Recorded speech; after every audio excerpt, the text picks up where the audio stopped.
the quote, "Welcome to the beginning of Butte's future in the post-Superfund era." It's been a long road for our community, but we're finally at a point where we see light at the end of the tunnel. After years of dissent among these parties, we finally committed to reach an agreement for our community.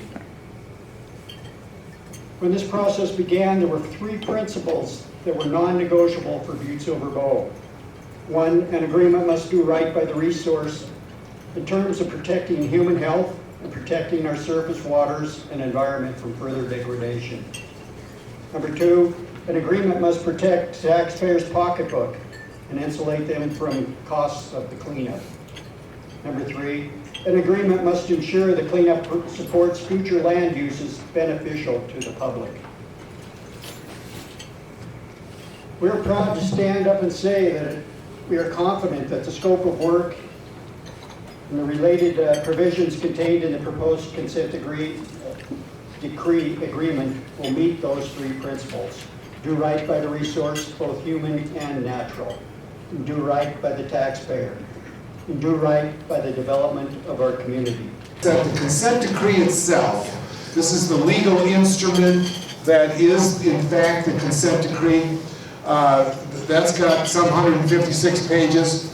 And then these attachments are very critical to understanding what's going on. In particular, this attachment A, or appendix A, that is what's called the Record of Decision Amendment. And if you all have been tracking this, in 2006, the EPA came out with called a Record of Decision on how the cleanup would occur. And then it was supposed to lead to a consent decree in about 2010, 2011. Well, now it's 2020, some 13, 14 years later, and things have changed. We've learned a lot about how the site has been performing. We learned a lot between 1991 and 2006 when the Record of Decision came out. But now we've learned as much more again about how to clean up the hill, how to get the water quality in Silver Bowl Creek raised to the standards, how to take care of the place in perpetuity. And so there's changes that the EPA has agreed to, the state of Montana has agreed to, Atlantic Richfield Company has agreed to, and Butte Superfund, as the two settling defendants, Atlantic Richfield and Butte, we've agreed to. And those changes are embodied in what's called the Record of Decision Amendment.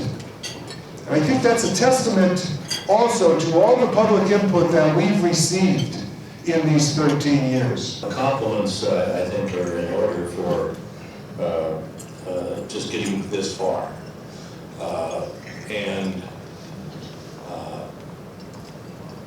My presumption is that the desires of the community, a lot of which were evidenced by the public processes that were undertaken by Restore Creek Coalition, were reflected in the negotiations, as you said.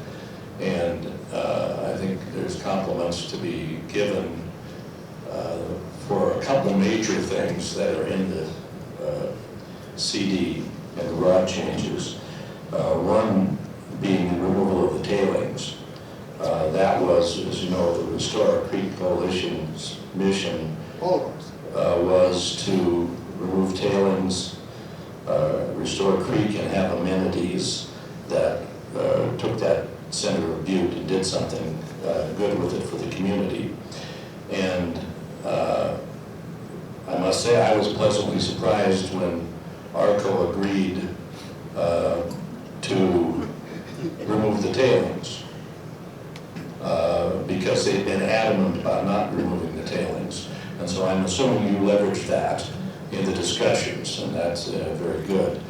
As you know, the Restore Creek Coalition ended up with a Silver Bowl Creek Headwaters Park Plan. In essence, there was an effort to replicate that planning that was done by Butte, Silver Bowl, and ARCO. It was essentially duplicating what was already done. But the good thing was that 90% of what came out in the plan for amenities here was congruent with what was in the Silverbill Park plans, Silverbill Creek Headwaters Park plan. So again, that is a good thing. The core of Silverbill Creek, Restore Creek Coalition was about those things which are important, but it's about restoring the creek, though we know it can take a long time, from Texas Avenue down to the confluence with Blacktail Creek.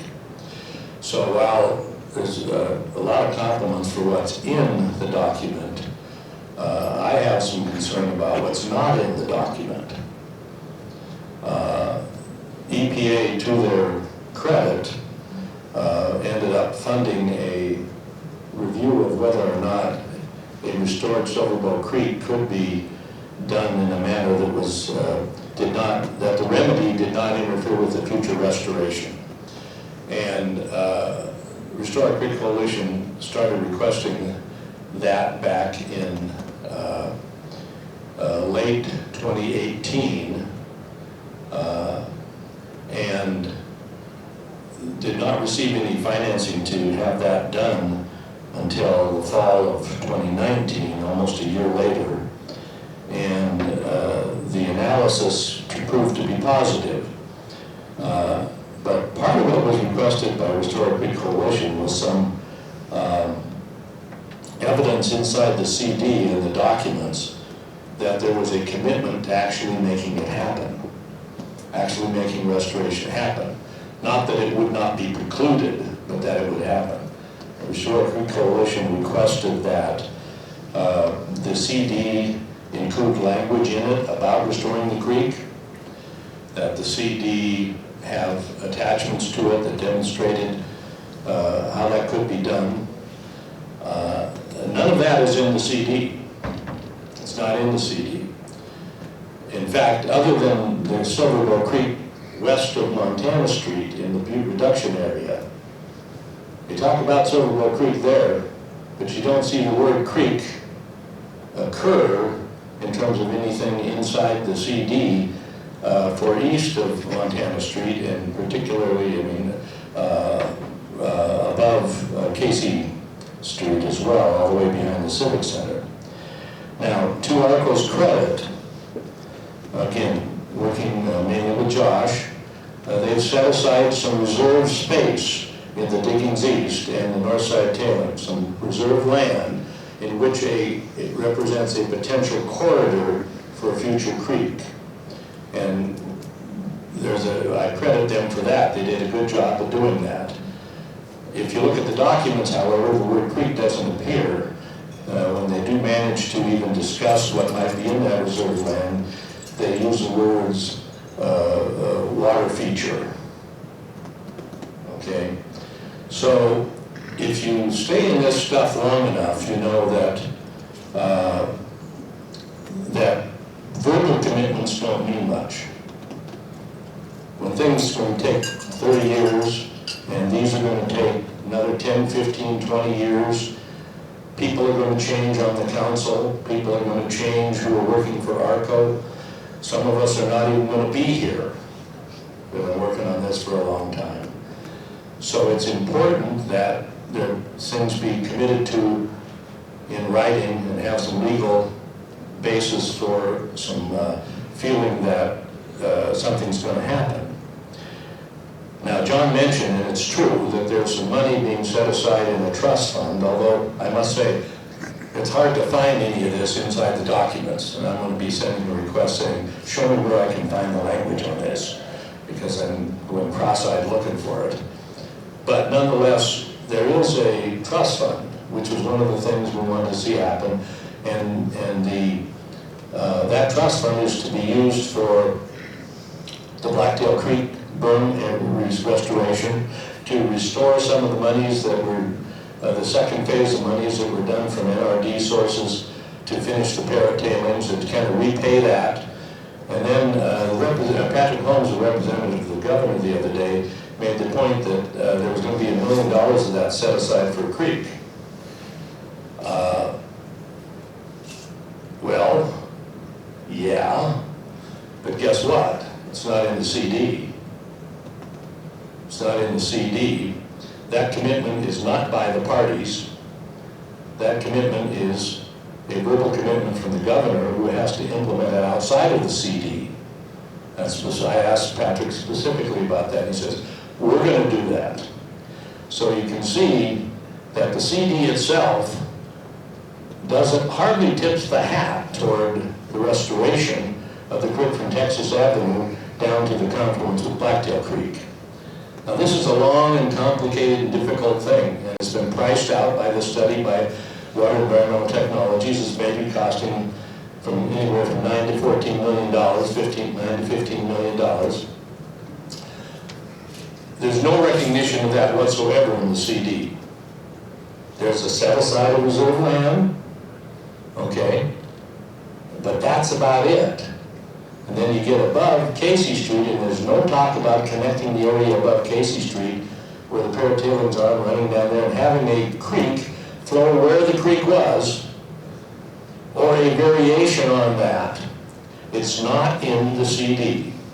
Now, I want to just make those points because, excuse me? Are you getting close? We'll see. We can spend 30 minutes listening to something else, we can spend 5 minutes wondering what's not in the CD. I'd like to respond. So, well, excuse me, let me finish now. I think that we need to sit down and see what, nobody wants to upset this CD. This CD has most of the stuff in it that needs to be in it. And if you tilt something like that over, it's not a good thing. But we need to be exploring what can we do as a community, and what can our representatives do as a community, and our government do as a community, even if it's outside the CD, to legally recognize the stuff that we're talking about here, or other, if we don't, it's a kiss and a promise. And then we don't know what's going to happen 10 years from now. So, compliments again on what's in there. You know, it's a huge deal. It's a big deal. It's a great deal that needed to be done for Butte. But let's not, in loving what's in it, forget about what's not in it. So first of all, I would point your attention to this addendum 1 in the end land use additions. That's in the CD. It is a commitment as it relates to the land use commitments that makes a lot of this possible. Very important.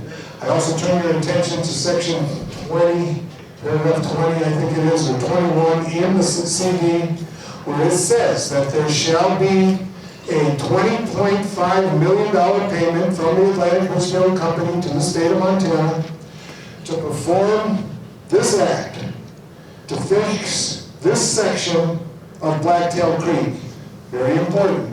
The CD also specifies that any surplus dollars from that endeavor, now, they're getting $20.5 million. This is less than a half mile. The state of Montana has completed the Silver Bowl Creek remedy from Butte to the Warren Springs ponds. It cost them $143 million. It's 26 miles, you do the math, and how much it costs per mile. So it gives you a flavor for how much money is going to be left from that $20.5 million for other investments in the corridor. Okay? So we think maybe minimum of 10, maximum of maybe even 15. The CD also says those surplus dollars shall be spent in this corridor. And that's a function of what we want the money spent on. Now, we've done this at the feasibility study, very useful. It has outlined some serious challenges to getting the piece done from Texas all the way to the confluence that I mentioned. But in this document, there's also a commitment by Atlantic Richfield to rebuild the existing channel so it doesn't look like a trapezoid anymore, and it looks like a stream, and it continues to have a functional purpose in protecting water quality in Silver Bowl Creek. We can't lose that. that's important, that continues to perform its purpose. The state of Montana is in control of that $20.5 million. They will dictate, and that's what I think Patrick was alluding to. All right, once we got the Blacktail Creek project done, once we're done with the Parrot project, now I hope in weaving into phase 2 of the Parrot project, we can get them to address that stretch from Texas Avenue to Harrison and even on to Casey Street here. I can say this, we get the CD over the finish line, we get these projects done, we've made our commitment to water quality and the pathway to addressing what we've set out. And Restorer Creek was our leader, but this community has wanted this corridor to look good forever, and the entire corridor. And we're confident, and I would like maybe Atlantic Richfield to add how much of the resources that they're going to spend that they otherwise would not have spent to make this corridor all it can be.